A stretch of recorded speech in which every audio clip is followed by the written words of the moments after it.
This podcast is sponsored by nobody.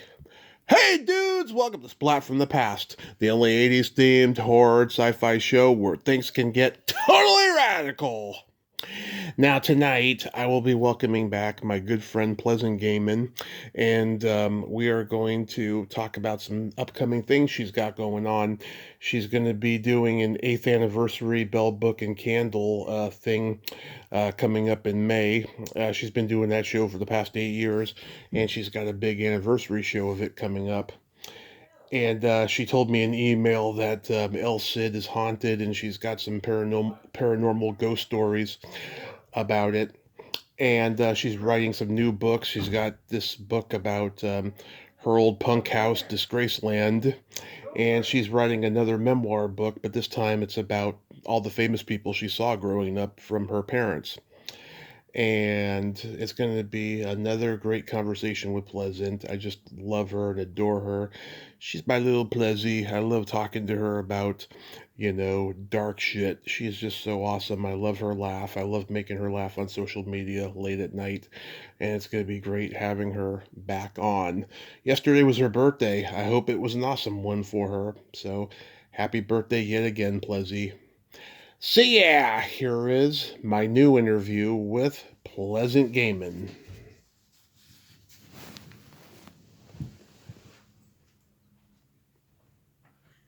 Hi, Hey Plezzy, welcome back. How are you tonight? I'm good. How are you doing? I am doing pretty good, considering that we're talking now, because life is scary for all of us in this country right now.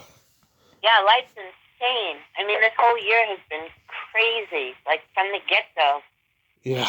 Oh my God. Especially in LA and across the middle of the country where they've been getting like those wild tornadoes and Fires.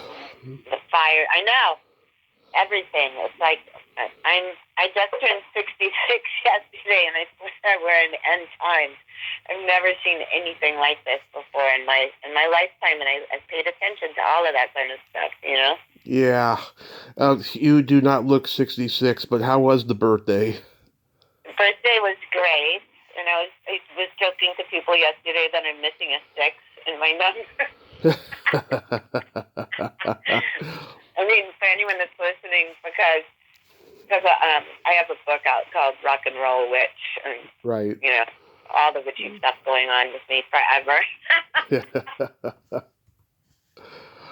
Yeah. Did you drink for St. Patty's Day? I mean, I don't. For the amount of drinks and substances I had in the 70s, 80s, and 90s.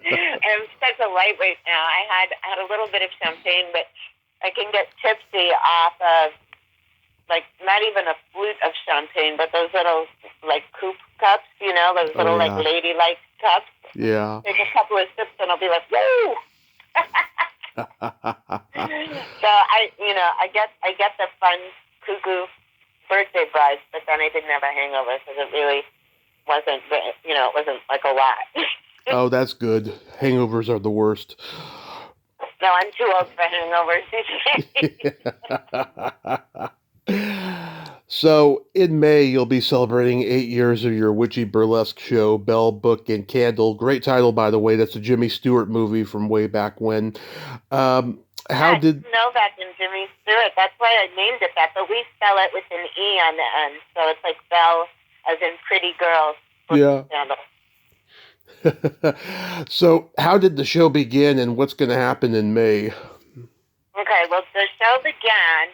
I woke up when I have predictive dreams a lot. So I woke up one morning and it was in my head that I need to start an all-witch burlesque show. But so I wanted it to be like the bar scene in Belle, Book and Candle. For anyone that's not listening, this movie was set in Greenwich Village, and Kim Novak was like a beatnik, a gorgeous beatnik witch who fell in love with her neighbor, who was Jimmy Stewart, who was like a normal, regular guy. Yeah. But in the movie, they had a place called the Zodiac Club, and it looked like a total like late 50s, early 60s beatnik club. But everyone that was going there was witches. So that was, that was my concept, to have not everyone that was coming to our show witches, but everyone that was in the show was a witch, and or sometimes a regular person, but doing only witchy acts. With acts based on some kind of like witchcraft legend or fairy tales or just dark goth. And so this was going to be a one-night show on May 17th in 2017. And as soon as I had this, I was like, I have to do this. And so I called my friend Lena Lacaro, who some of the listeners might know from all of the articles she's written over the years, and she's also an editor at Los Angeles Magazine.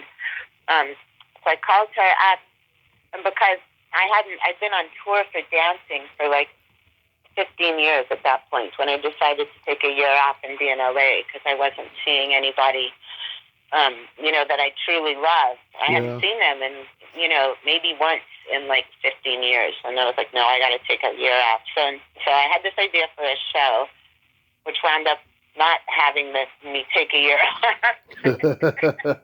But it was going to be a one-night show, and I called Lena Lacaro because I was looking for any kind of club or theater that, would have like a good raised stage, nice sound and lights, but I also wanted it to have a quiet place where psychics could do readings, and this was for one show. And so she said, and I said, I keep coming back to one club, but everyone tells me it's no good anymore. And she said, what club is that?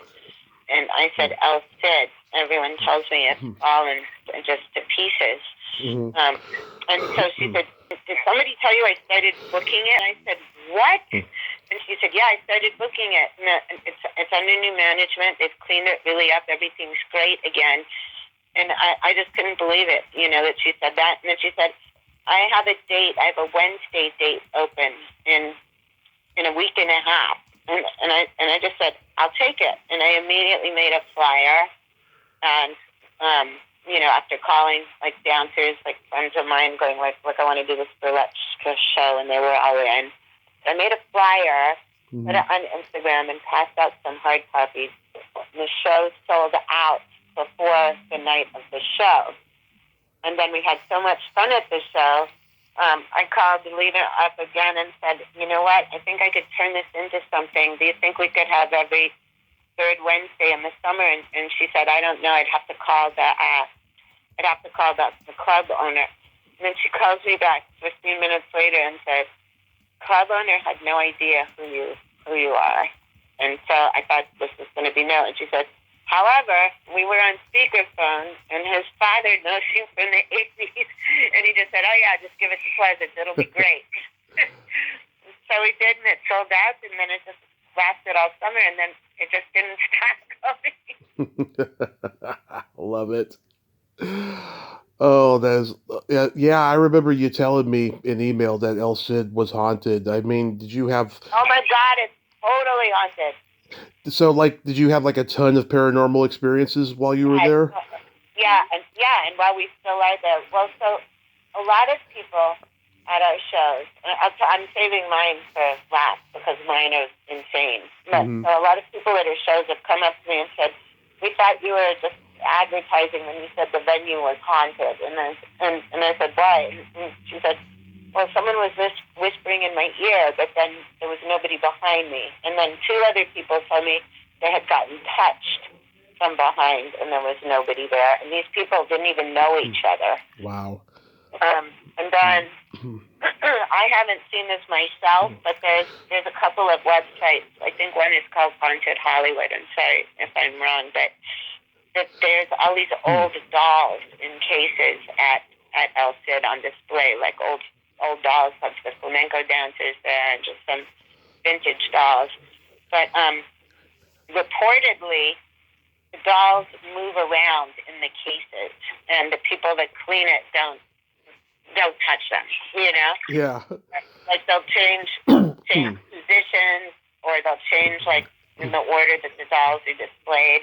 And then there's a couple of people on staff that refuse to close up if they have to do it alone. Mm-hmm. And the man that's our door guy, he says, like, if anyone says anything about the spirit as they're walking into Elsa, like, this place isn't really haunted. Then he said the light overhead of where he sits to be on the door just goes out by itself. So those things have happened. But what I witnessed with our stage manager and our MC a few months ago, one of the girls was dancing on stage, and, you know, anyone that's going up next or as a producer or an MC or the stage manager is standing around backstage anyway. So the girl was on stage blasting metal music she was using. It was like the loudest dancer set of the night. You know? Yeah. And so it was overwhelmingly loud metal music.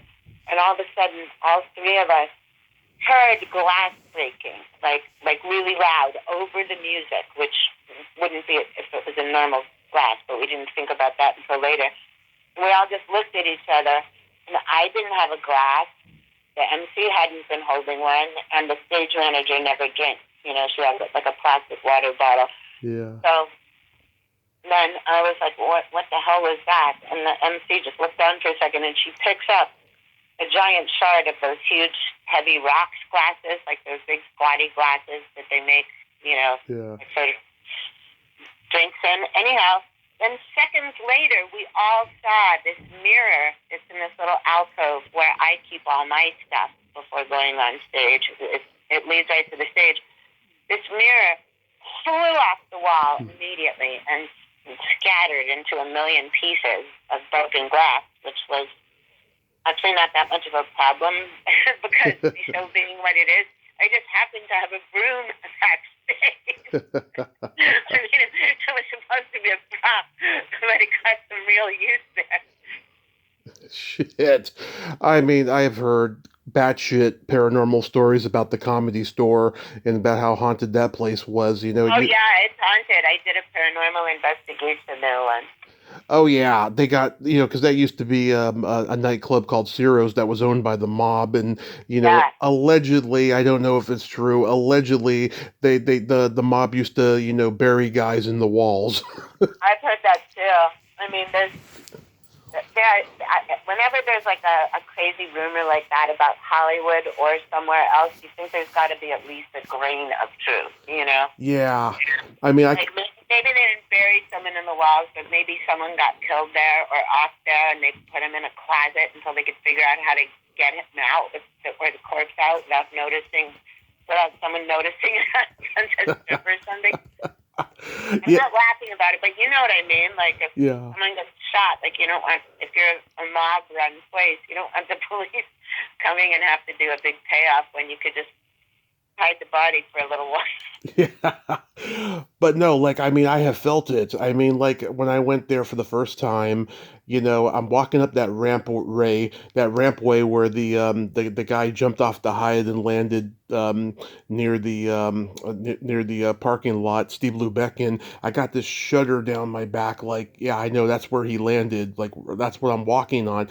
And then when I got inside the original room, I feel like there's the presence of dead comedians here, and I see some smoky debris coming from like the red neon light that was on the wall there, and I'm like, yeah, I bet Pryor and Robin Williams and Sam Kinison and all those guys are just watching all these bad open micers and having a blast right now. Yeah, that's what I was going to say. They're probably just sitting there watching it because you know that theaters are like always haunted. They're like top of the line when it comes to hauntings is theaters, because I think it's for a few reasons. One is because there's so much emotion being expressed on stage, even if it's acting. But two, it's because I think most actors channel stuff, like literally, even if they wouldn't call themselves a channeler, you have to be able to sort of channel your way into a character role, you know? You have to suddenly like change like your posture, possibly your voice. You have to change your looks, you know, to be believable. And that's my theory anyway on haunted. Well, I heard there was one comedian, they had a sketch artist from the LAPD there once, and the some comedian described to the sketch artist this ghost that they saw, and then some comedian who had been there since the 70s nearly fainted when he saw who it was. It was a comedian he once knew. Oh, wow. Yeah, Wow, that's wild. yeah.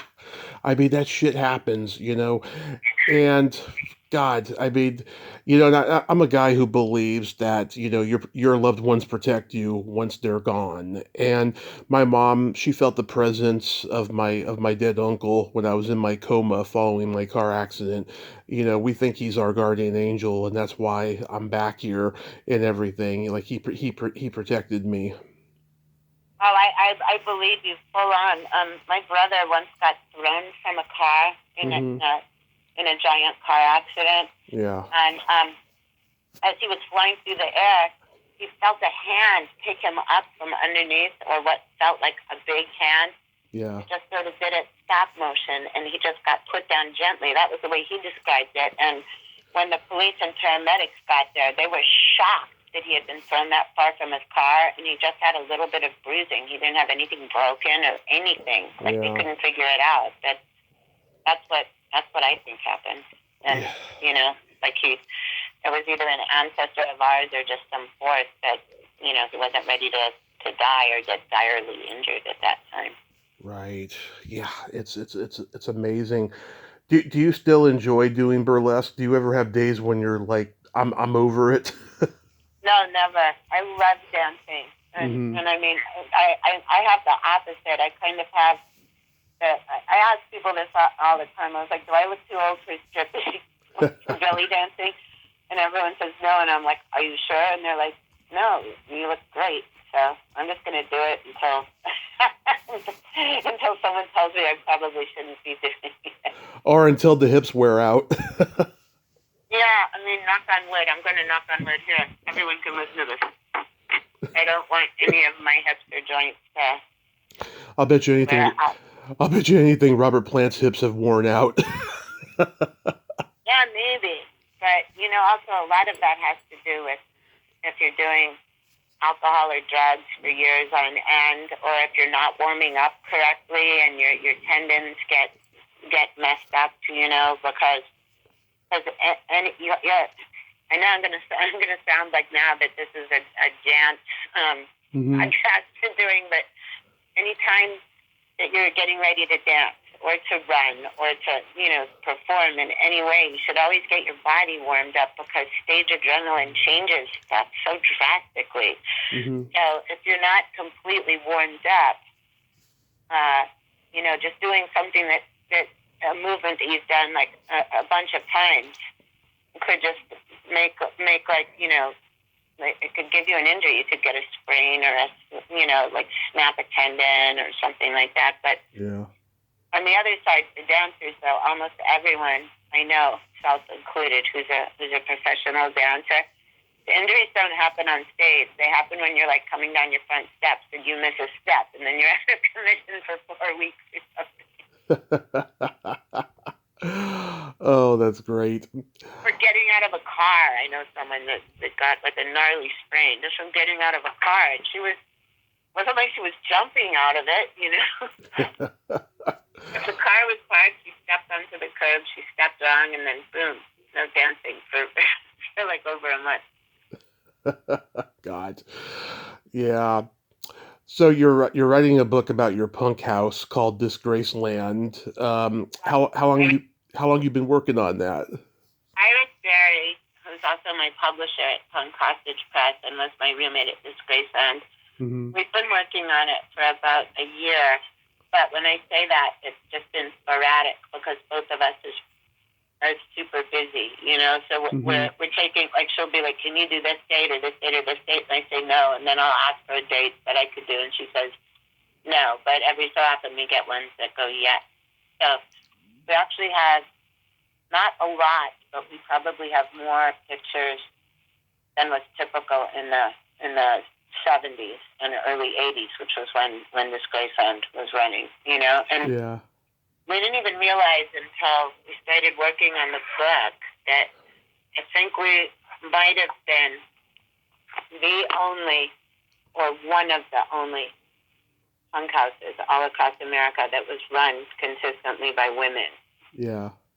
You know, so that was crazy because, like, in those days we didn't think of stuff like that. You know. Yeah. But I can't place any other punk houses unless there's some new ones now. You know, that had women running them and living them, and I mean living there and just being that. So that was kind of wild to realize that. Oh, we didn't think of it like that in those days. Like, we're an all-women household. Belinda from the Go-Go's lives here. Iris Berry from the Lame Flames lives here. Me from the Screaming Sirens. But we didn't think like that. You know. It was uncommon. Oh, but we had a crazy paranormal experience there one time. Let me tell you this one. This one's insane. Well, we had it more than one time. This place land was owned by Mickey Hargitay, who was Jane Mansfield's husband. Oh, yeah.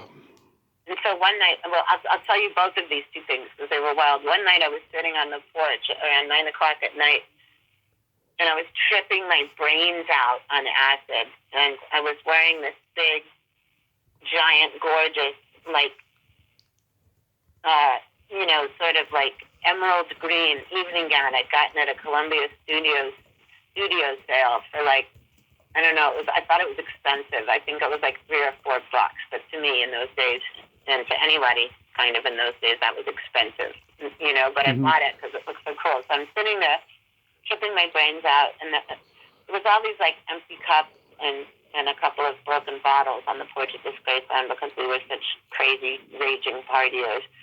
And so I started focusing in on this Mickey's Big Mouth bottle, which for anyone that's never had it, I don't even know if they still make it, but they came in these big rounded bottles that were bright green glass.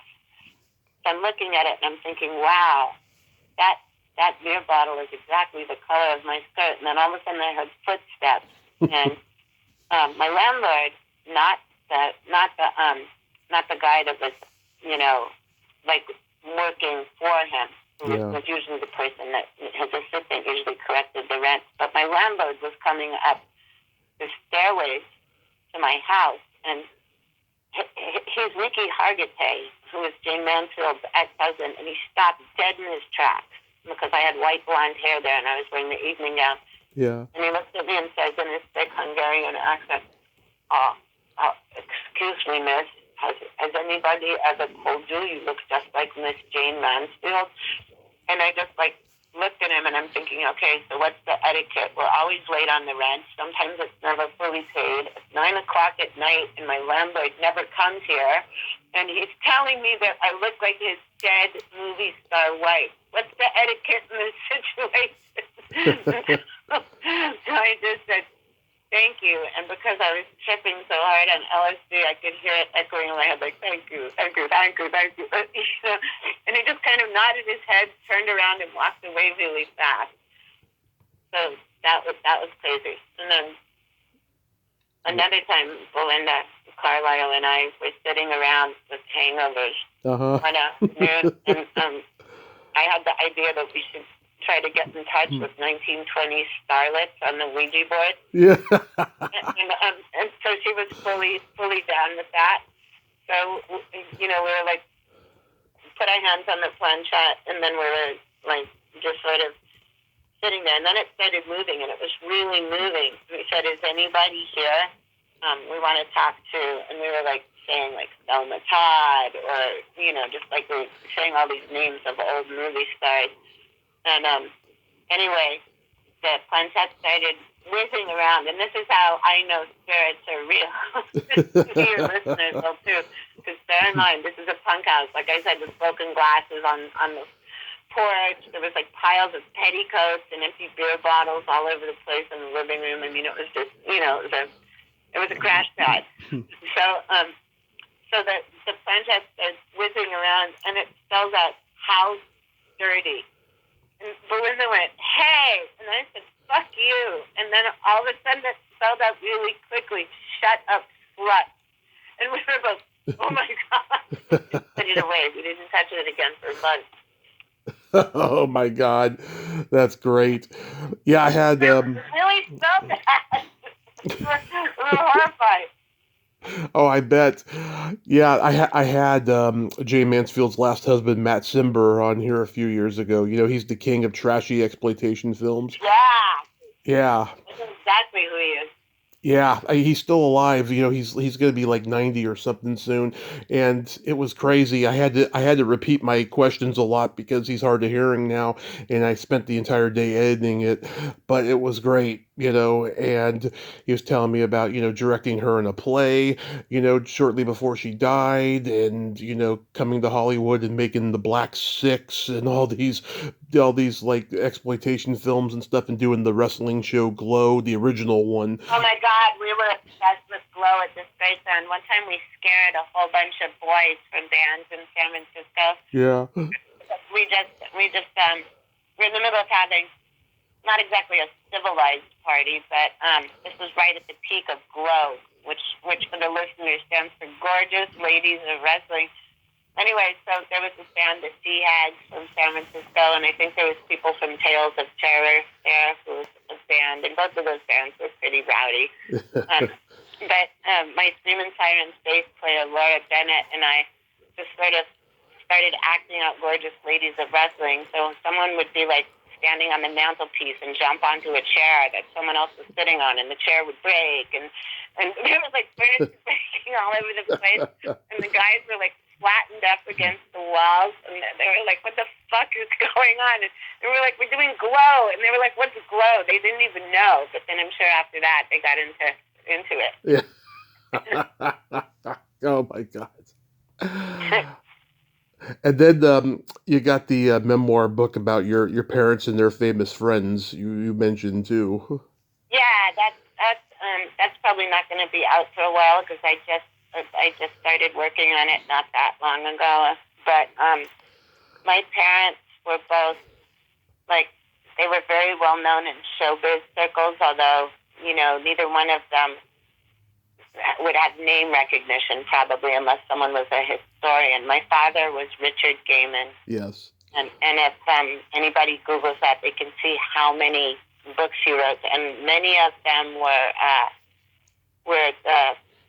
like biographies of famous people, and they were the official biographies because those famous people were his friends. Like I remember spending a lot of time at John Wayne's house when I was little. I remember you telling me that. Yeah, John Wayne, Jackie Gleason, right? Yeah, John Wayne, Jackie Gleason, all the people from the Rat Pack. He was called either called the silent member of the Rat Pack or like the fifth person of the Rat Pack. I can't remember exactly how it was worded, but yeah. He wrote a really famous book called Sinatra and His Rat Pack, which people can still find either at used bookstores or maybe there might, I don't even know if it's on Amazon, but there was many editions of that book put out.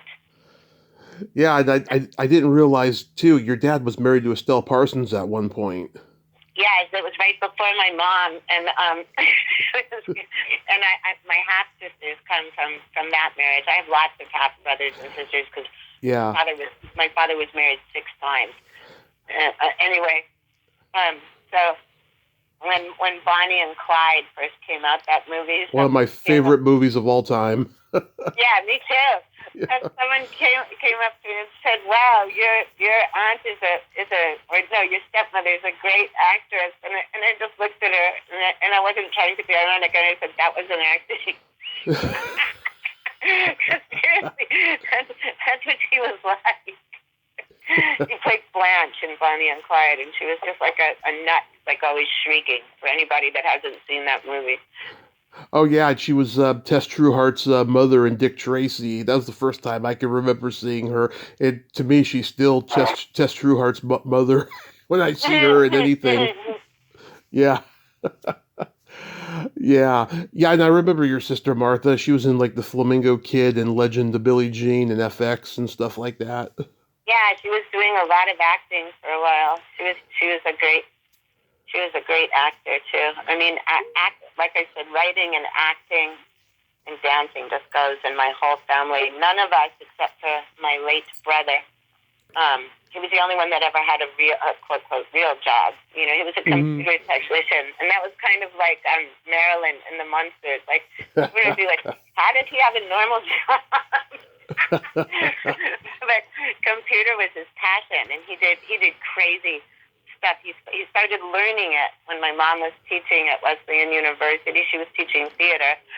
And right next to our house was like this big science lab, and he would go into the computer lab within there when he was a kid, when he was like 10 years old maybe, and he started doing all this stuff, and he turned into a huge prodigy. Like, I remember he threw a paper airplane in class one time, and the English teacher, who was really mean, he was my English teacher too, he said, okay, Mr. Gehman, you're going to go home, and tomorrow you're going to bring back, I will not throw paper airplanes in class, written 500 times, and if you don't do it by tomorrow, you're going to get detention.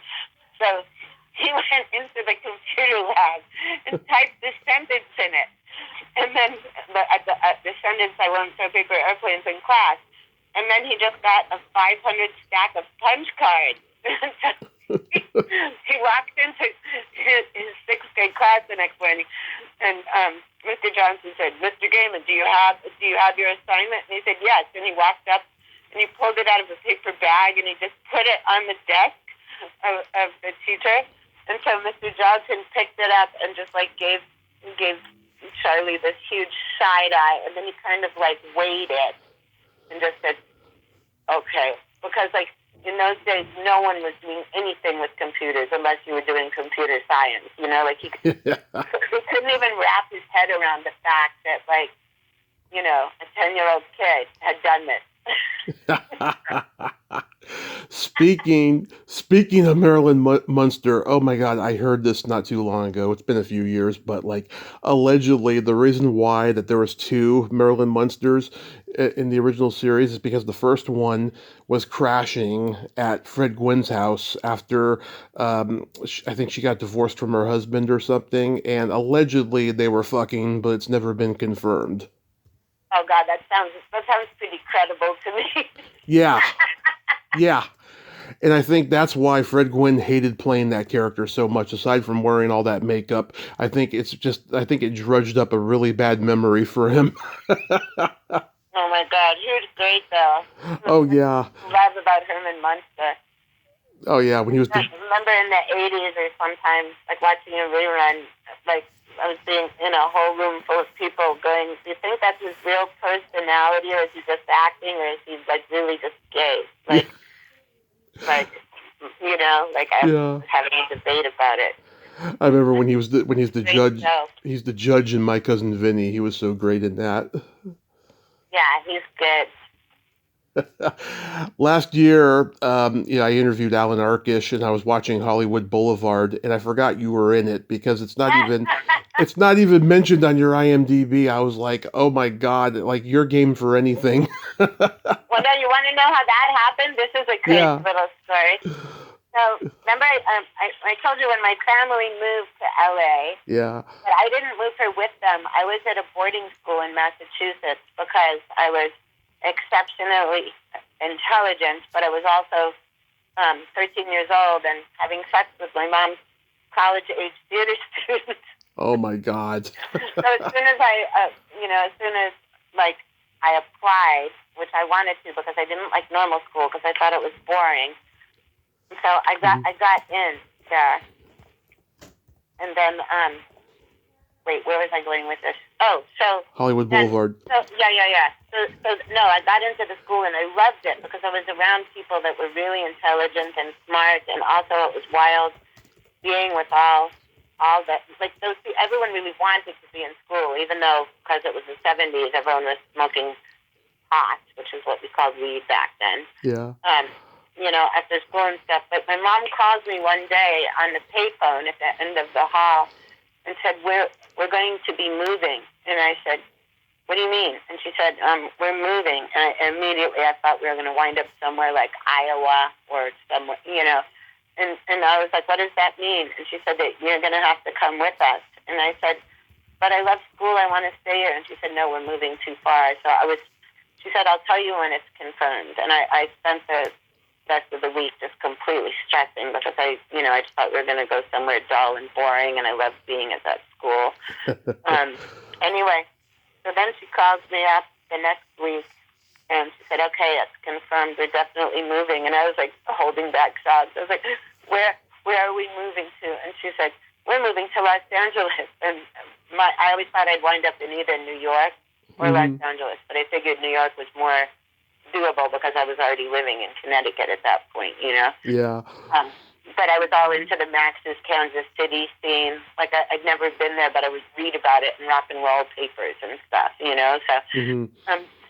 so then I said, when are we moving? And she said, next week. And I was like, oh, good. And she said, well, you're not moving until the semester ends. And I was like, why not?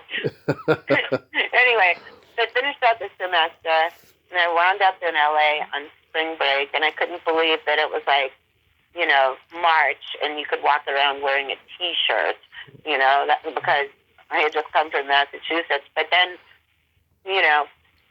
after a day or two, I took the bus to go and visit her at 20th Century Fox because I'd never seen a movie lot. And so I was wandering around, and this lady came up to me, and she said, would you like to be in a movie? And I said, really? And she said, yes. And I said, what's it called? And she said, Hollywood Boulevard. We're looking for girls. And I said, what do they have to do? And she said, well, it's kind of like a party scene, and you're just going to be jumping up and down and, having fun and stuff. And so I said, okay. And then she said, here's the contract to sign it. And then I started signing it, and she looked at it, and she said, you're 16 years old? And I said, yeah. She said, I have to get approval from the parents. And I was like, my mom's office is right over there. And because I had been such a huge Roger Corman fan, and because late at night, in those days on late night TV, they would show B movies all night long. And so many of them were Roger Corman movies, and I loved every one of them. I was obsessed with Roger Corman as a director. Yeah. My mom had no idea who it was. She didn't know it was going to be sort of an exploitation film about a woman who has a talking pussy. So anyway, so I was like, Mommy, this lady wants me to be in a film, and so, but she needs your approval. And since we were on a lot, and it wasn't just some shifty person coming up to her on the street, my mom said okay and just signed off on it. So I wound up on Hollywood Boulevard in this scene that they were calling the wet nubiles, and it was me and a bunch of other girls and or women, people. I was the youngest person there. Some of them were like actresses already or bit part players, but everyone was, I think, in their 20s, like old enough to be of legal age. But all we had to do was jump up and down and yell and scream and have fun while everyone was getting sprayed across the boobs with a fire hose. Yeah. So that was my film debut. Yeah, I was like, wow, that's crazy, because I knew how old you were. I was like, oh my God, that is just nuts. Back then, you could get away with a lot of that shit. Yeah, and I mean, that was like my first day in LA, or my second day in LA. You go to LA and you just get a movie part. I mean, I was like, yahoo, this is great. Yeah. So did your mom know that you were fucking her students? No, but you know what? When my first book came out, Escape from Houdini Mountain, I was living out here, and my mom had moved back to the East Coast.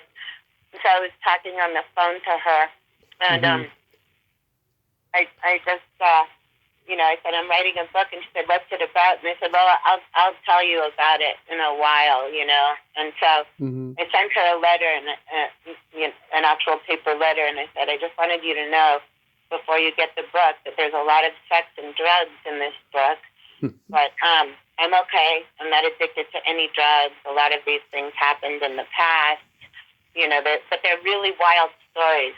And so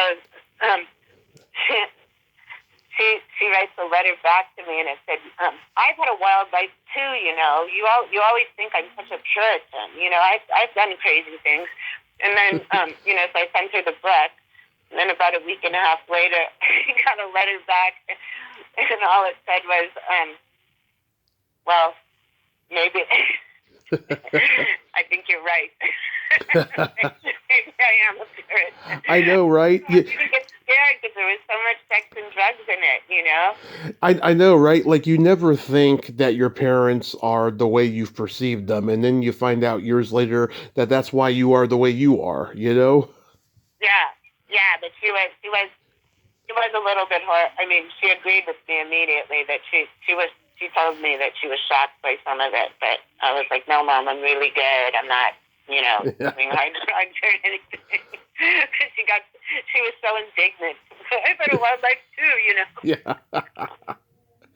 And one night on Twitter, you said that you had a small part in Thrashing.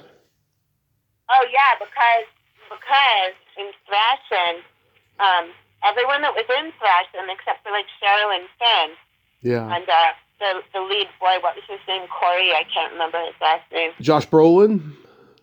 Oh yeah, no, Josh Brolin. I know him, but there was one other guy too. Robert Rustler. No, Robert Rustler. We wound up really corrupting at this Graceland, and he loved every second of it. Because my whole band, the Screaming Sirens, was in Thrashing because we hung out with skateboarders constantly. I mean, I can't even tell you what it was like seeing Christian Hosoi with his dad Ivan there doing like acid drops off the couch at this Graceland, or like, Tony Alva was a Disgraceland regular, Steve Olson, and I was writing for Thrasher magazine at that point, so I was fully immersed in the skate scene. We'd go to skate competitions, and, anyhow. So when Thrashing came,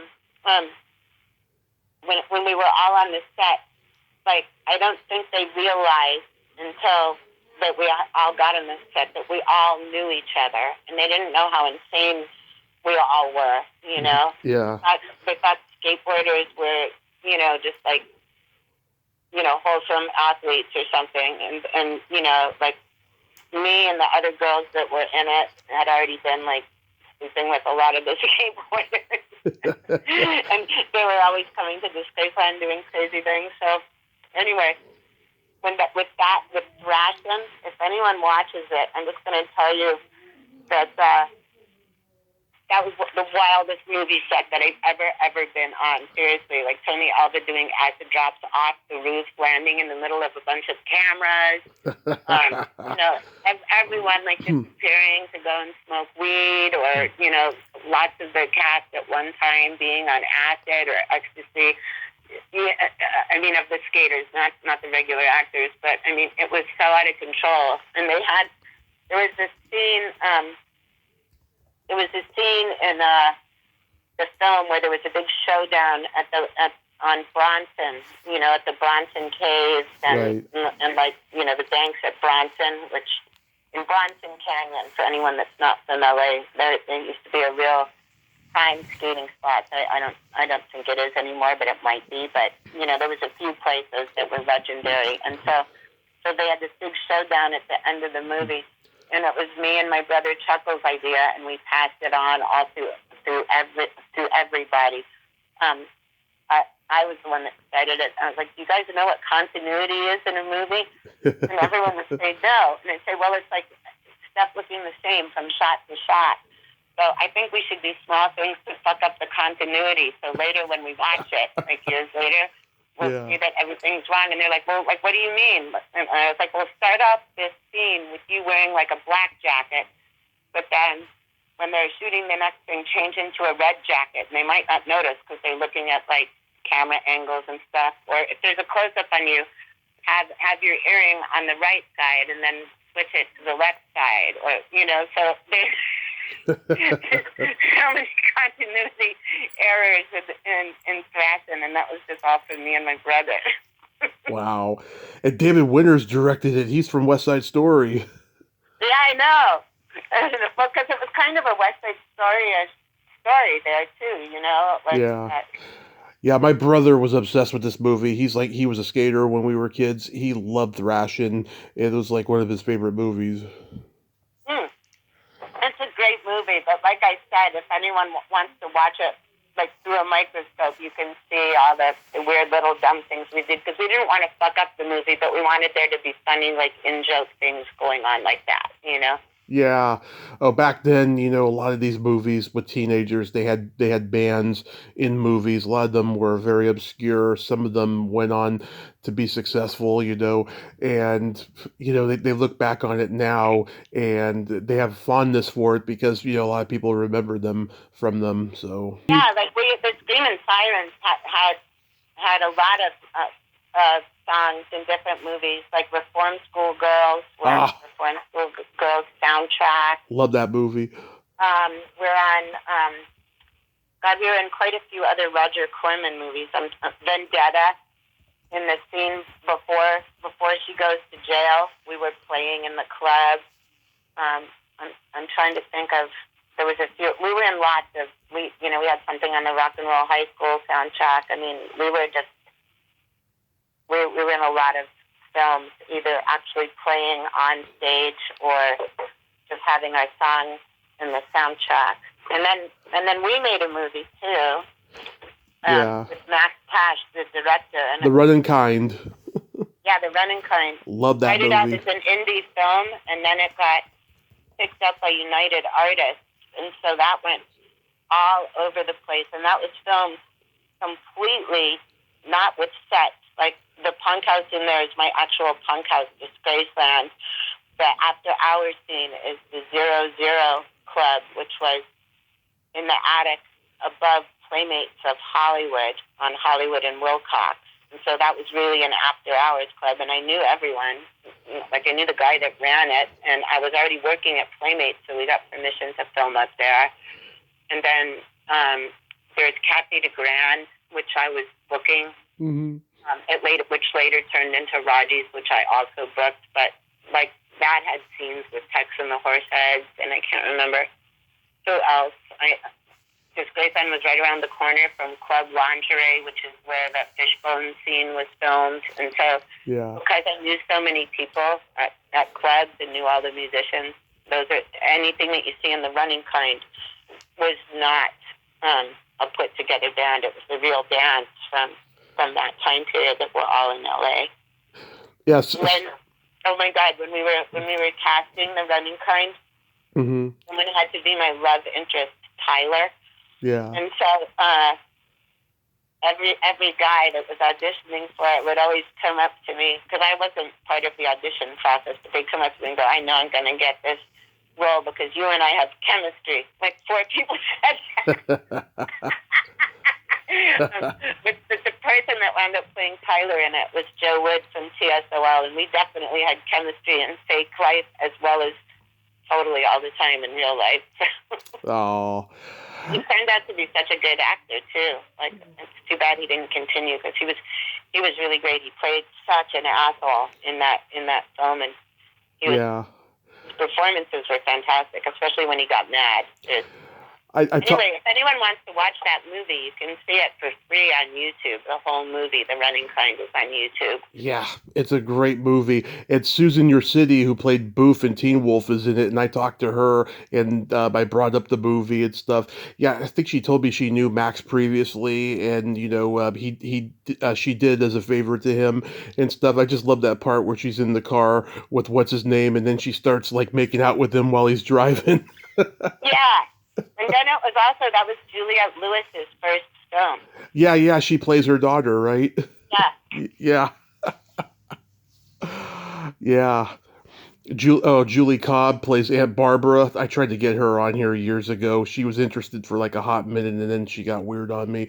I was sad because I love her father, Lee J. Cobb. Mm-hmm.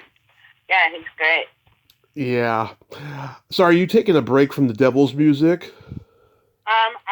I took a break, and it's still continuing, but I was just about to contact them. And for anyone listening, this is my podcast, The Devil's Music. I wound up last year touring a lot, which I hadn't done since pre-pandemic, because stuff kind of slowed down. So I was touring a lot. I was doing Belle Candle. I was promoting Rock and Roll Witch and doing all this other stuff. So there was just not a lot of time to do podcasts, but now I want to get it back rolling again. I was actually yesterday I was thinking of calling the people, Pantheon, that do my podcast, but then I was like, fuck it, I'm not going to call them on my birthday. I don't want to do any business on my birthday. Yeah, you don't want to do that. Yeah, but I'm going to figure out getting it back rolling again, because there's so many people.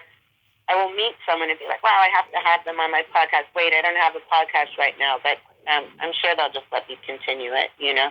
Oh yeah, I think they will. And I gotta say, the last couple of guests you had, we don't need to name names. I thought that they were doing a disservice not being into your humor. Like there were times where you're like trying to make them laugh, and they were just so damn serious. And I'm like, come I on, can't laugh. remember who that is. You'll have to tell me off the air. You should just say the name on the air right now. Some of them were so wild. Like I remember, I'm not remembering this person's name right now, but it was someone who did some kind of a historian from Boston. And so I was thinking, okay, so you're not going to swear at him. You're not going to make any crazy, weird, stupid jokes or puns. I didn't want it to be boring. But I didn't want to, I didn't want to scare him, since he was really academic, and I couldn't believe he was consenting to do my podcast. Yeah. And then we get on the air, like we're taping the podcast, and then the first thing he says is, you're like really into punk rock, aren't you? And I said, yeah. And he said, I'm going to tell you about the time in front of the Rat in Boston when I took a bunch of LSD. And I didn't even solicit that. And he started telling this wild story. I know you gotta read the room and know your audience and stuff. Like, I certainly do that because I talk to a whole wide range of people, and I always treasure the ones like you that, I can swear with and make jokes and puns with and stuff. I remember this one actress. She was like a sexy actress that you'd know by face, who was in a lot of 80s movies and stuff. And she heard one of my sex episodes that I did and stuff, and she told me that she didn't want to be dirty when we did our interview, but she told me, like, right on the phone during our pre-interview call, she's like, and by the way, I'm a squirter.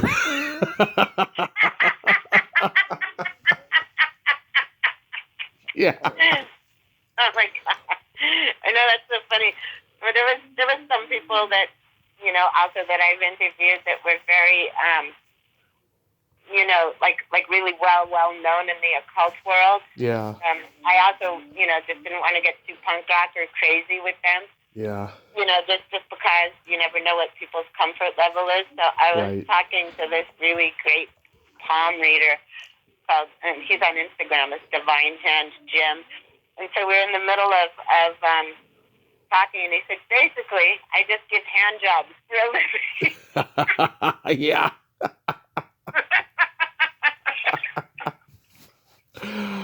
I did a podcast with your friend Liz Worth last year, and I think I may have made her uncomfortable. I don't know, but like I just remember there was a lot of awkward silence, and then at one point she was like, "So, what got you into 80s movies?" Liz is great though. Like I've never met her in real life, but we met online because for some reason I wound up on her profile, and her past is very similar to my past. She was like fully immersed in the Toronto rock and roll scene. Yeah. And but she was also turned into like an amazing tarot reader, and is very well known for that and other witchy things. So we just got along like gangbusters. Yeah, she's very nice, and she's Canadian. That's what I liked about her, and I like her 80s podcast and stuff. But I was just like, oh God, I hope I didn't go too far with her. But no, I'm pretty sure, like from her past, like she wouldn't think anything was going too far. Yeah. Or she would have said something like, I don't want to answer that, or something. I don't know her that well, but Yeah. When you've been on the punk scene, you can go punk rock on somebody's ass immediately, even if it's like 35 or 50 years later. Yeah. I know. The people who want to make sure that I'm going to be G-rated are like, the Jim Henson people, or like maybe or voiceover people for cartoons, and I have. That's got to be, because that's for their career. Yeah, I have no problem with that. It's cool. So, you mentioned you had some Hawaii gigs in April. That sounds exciting. Oh yeah. Every year my boyfriend Coyote Shivers and I go to Hawaii to work, and he was in the movie Empire Records. Oh, I love that movie. Yeah, he played Burko in it.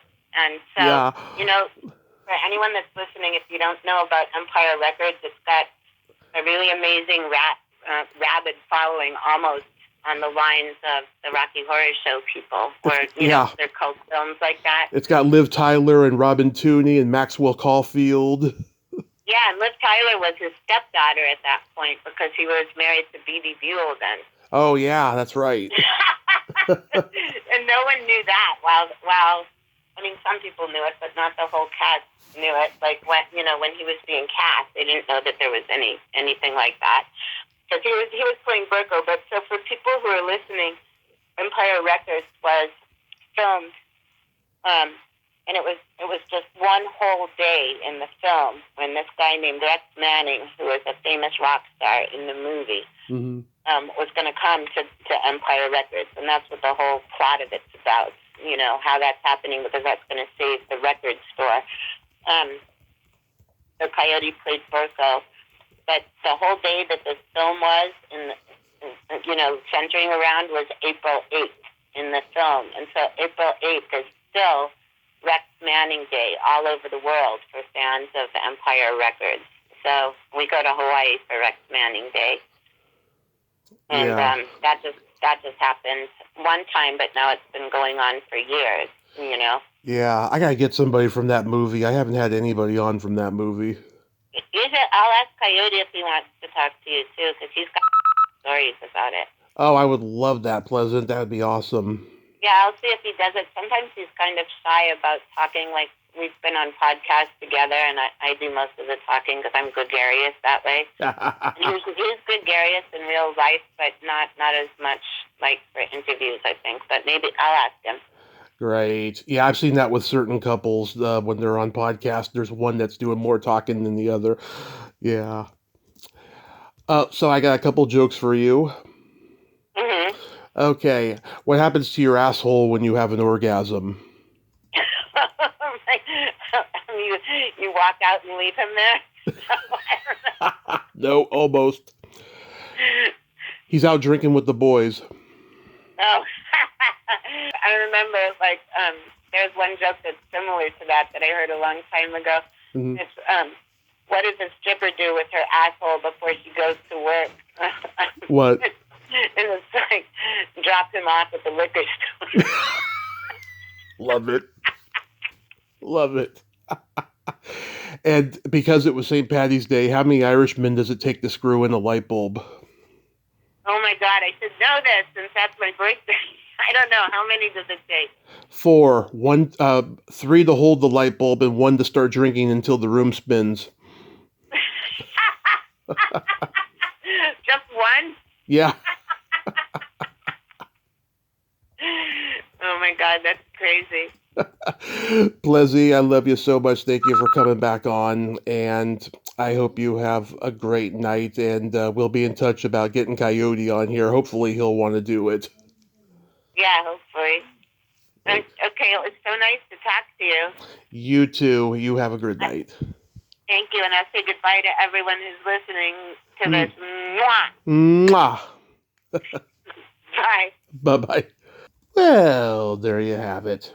Pleasant Gehman, ain't she a sweetheart? Oh my God, that was so great having that conversation with her, and we were talking about some stuff that we never had before, and we got to, rehash some things, just for context reasons, with the running kind and everything. And I love that movie. She's right. Go check it out on YouTube or Tubi or wherever it's available, because it's a great, fantastic, underrated punk rock movie from 1989. MGM United Artists put it out, and CBS Fox Home Video put it out on, on VHS back in the day. I want to get a copy of it, but I haven't been able to find a pretty good price for it yet off eBay. Oh my God, the prices are getting more and more insane on eBay, but that's a whole nother conversation. Well, until next time, this is Tommy Throwback Kovac saying, there's no shame in living in the past. because the present sucks. Later, dudes.